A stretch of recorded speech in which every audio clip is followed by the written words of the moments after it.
5 मैचों में 100, 6 मैचों में 107 रन। जी हाँ, बिल्कुल मैं बात कर रहा हूँ आरसीबी के ओवरसीज पिक जो बीबीएल में खेल रहे हैं और बुरे तरीके से फेल हो रहे हैं। क्या ये अलार्मिंग साइन है रॉयल चैलेंजर्स बेंगलुरु के लिए?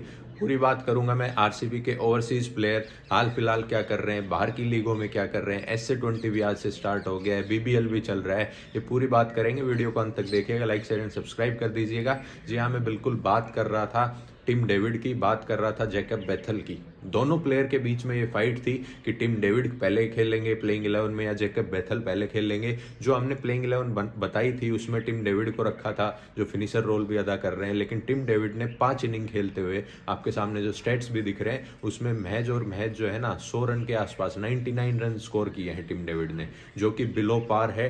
हाँ, पिछले मैच में जो लास्ट मैच उन्होंने खेला टिम डेविड में, उसमें 62 नॉट आउट जरूर किए, लेकिन उससे पहले एक मैच में 0, एक मैच में 33, एक मैच में 2 रन, एक में बैटिंग नहीं आई। तो टिम डेविड का प्रदर्शन बिलो पार है। वहीं उसके साथ साथ यंग सेंसेशन जैकब बेथल, जी हाँ बिल्कुल जैकब बेथल, इंग्लैंड से जो बिलोंग करते हैं, यंग सेंसेशन, उनका क्या परफॉर्मेंस रहा। उन्होंने अब तक 6 इनिंग में 107 रन किए हैं, स्ट्राइक रेट 109 का है सिर्फ, ध्यान रखिएगा इस बात को। कई लोग, मैं कमेंट सेक्शन में पढ़ रहा था कि यार बीबीएल में बड़ा ग्राउंड है, पिच भी वैसी नहीं है, इंडिया में तो ट्रैक होते हैं, हाईवे होते हैं, 50 मीटर की जो है ना बाउंड्री होती है, तो वहाँ पे वो अच्छा स्कोर करेगा। लेकिन अगर आपको बता दूं तो सबसे टफेस्ट कंडीशन, अगर आईपीएल अगर कहीं सबसे टफेस्ट कंडीशन में हो रहा है वो इंडिया है। क्योंकि ऑस्ट्रेलिया की अगर आप बात कर रहे हो ना, तो वहाँ बॉल कैरी करती है और अच्छे शॉट लगते हैं वहाँ पे। हमने देखा है विराट कोहली का स्ट्राइक रेट ऑस्ट्रेलिया में बहुत अच्छा रहता है। हालांकि उनका स्ट्राइक रेट वैसे T20 में कम रहता है, T20 में कम रहता है, लेकिन ऑस्ट्रेलिया में जब वो खेलते थे तो बहुत अच्छा रहता है, क्योंकि बॉल कैरी करता है और उस पर अच्छे शॉट लगते हैं। वहीं जैकब बेथल जो है बीबीएल में पूरे तरीके से फेल हुए हैं, एक सेंसेशन थे, 6 मैचेस खेले हैं, लेकिन आपको इन दोनों में से एक आरसीबी की प्लेइंग 11 में जरूर खिलाने पड़ेंगे, आपके पास कोई दूसरा ऑप्शन नहीं नजर आ रहा। अब अगर मैं बात करूं तो लुंगी एनगिडी SC20 में आपको खेलते हुए नजर आएंगे। कल SC20 का पहला मुकाबला था जिसमें एमआई केप टाउन जो है ना वो हैवी मार्जिन से जीती है, 97 रन के आसपास जो है ना एमआई केप टाउन जीती है, तो हैवी मार्जिन से जीती है। सदर्न ईस्ट कैप को हराया है। सदर्न ईस्ट कैप 2 SC20 हुए हैं, दोनों में चैंपियन रही है, तीसरी बार इस बार जीतने के लिए वो जाना चाहती है। खैर, उस पर फिर कभी बात करूंगा। वापस आरसीबी पे आ जाता हूँ। आरसीबी के कप्तानी के लिए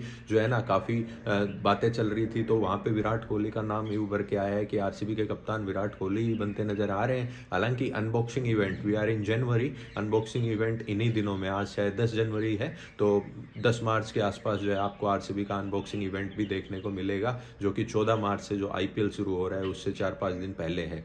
ठीक है, इसके बाद अगर प्लेइंग 11 की बात करूं तो नंबर 3 पे देवदत्त पडिक्कल ने अपने स्लॉट को फिक्स कर लिया है। ओपनिंग फील्ड सोल्ट करते नजर आएंगे विराट कोहली के साथ। जैकब बेथल का पट्टा पहले मैच की प्लेइंग 11 से कट गया है। आप सही सुन रहे हैं, सबसे पहले सुन रहे हैं स्पोर्ट्स टॉक विद रोहित पे। जैकब बेथल नहीं खेलेंगे पहला मैच। क्यों नहीं खेलेंगे? क्योंकि परफॉर्मेंस बिलो पार है, और जैसा दिनेश कार्तिक ने भी कहा था कि वो रो हैं अभी उनको जो है ना मैच एक्सपीरियंसेस और काफ़ी कुछ खेलने हैं, कई लीग्स खेलनी है, तभी वो जो है ना इतने परफेक्ट बन सकते हैं। खैर, आगे अगर मैं बात करूं तो टिम डेविड कहीं ना कहीं अपनी जगह बचा भी क्यों पाए, क्योंकि वो पोजीशन डिमांड करती है टिम डेविड का। अगर टिम डेविड परफॉर्मेंस भी बाएं ऐसा नहीं करते, फिर भी टिम डेविड आपको जो है ना नंबर 7 पे खेलते नजर आते हैं आरसीबी के लिए।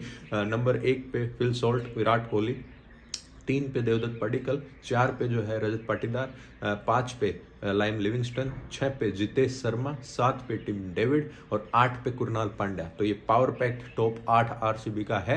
बाकी सभी टीमों से टॉप 8 में जो है ना कंपेयर करूंगा और फिर पता चलेगा कि किसकी टीम आईपीएल में सबसे स्ट्रॉन्ग लग रही है। अब तक तो ये हुआ करता था कि यार टॉप 5 किसके स्ट्रॉन्ग है, टॉप 6 किसके स्ट्रॉन्ग है, लेकिन आपको बता दूं जो टीमें मेजर ट्रॉफीज जीतती हैं उसमें कई जगह तो ऐसे भी देखा गया है कि 10 के 10 जो प्लेयर है ना वो ऑलराउंडर रहते हैं, बस एक प्रॉपर फास्ट बॉलर खेलता था। लेकिन यहाँ पे आरसीबी के केस में जो है ना, आरसीबी के केस में थोड़ा सा डिफरेंट इस बार नजर आया है कि उन्होंने 8 जो है ना टॉप ऑर्डर बैट्समैन लिए हैं, जिसमें टिम डेविड भी बॉलिंग कर सकते हैं, लाइम लिविंगस्टन भी बॉलिंग कर सकते हैं, कुरनाल पांड्या भी अच्छा हाथ घुमा सकते हैं। ठीक है, तो ये हमें देखने को मिला था। फिल साल्ट और जितेश शर्मा में से अगर कहूँ तो विकेट कीपिंग जितेश शर्मा करते दिखेंगे। 8 ये हो गए। उसके बाद 9वें की बात करूँ तो भुवनेश्वर कुमार, जो कि बैट से काफ़ी हैंडी है। नंबर 10 की अगर मैं बात करूँ तो वहाँ पे यश दयाल खेलते नजर आएंगे, और नंबर 11 की अगर मैं बात करूँ तो जोस हेजलवुड खेलते नजर आएंगे। 4 ओवरसीज पिक जोस हेजलवुड आपके हैं, टिम डेविड आपके हैं, फिल सोल्ट आपके हैं और लाइम लिविंगस्टन आपके हैं। ये 4 पहले मैच में प्लेइंग 11 में आपको खेलते नजर आएंगे। अगर मैं इम्पैक्ट प्लेयर की बात करूँ तो स्पिन ट्रैक है तो वहाँ पे सीधा सुएस भी प्लेइंग 11 में आ जाएंगे, लेकिन इम्पैक्ट प्लेयर के तौर पे अभी सुएस को रख रहा हूँ मैं। अगर पेस साइड है तो वहाँ पे जो है ना राशिक दर सलाम आ जाएंगे। अगर स्पिन ट्रैक है तो वहाँ पे सुएस प्लेइंग 11 में आ जाएंगे और स्वप्निल एज एन इम्पैक्ट आ जाएंगे। तो अच्छी 11 लग रही है आरसीबी की, लेकिन कंसर्न ये है जो ओवरसीज प्लेयर बाहर फेल हो रहे हैं क्या वो इंडिया में चल पाएंगे। हमने कई ऐसे प्लेयर देखे हैं जो बीबीएल में सुपर हिट होते थे, उसके कारण आईपीएल ऑक्शन में जो है ना उनको भारी पैसा मिलता था, लेकिन आईपीएल में जाके फ्लॉप होते थे। एस्टोन टर्नर भी ऐसे ही हुआ करते थे।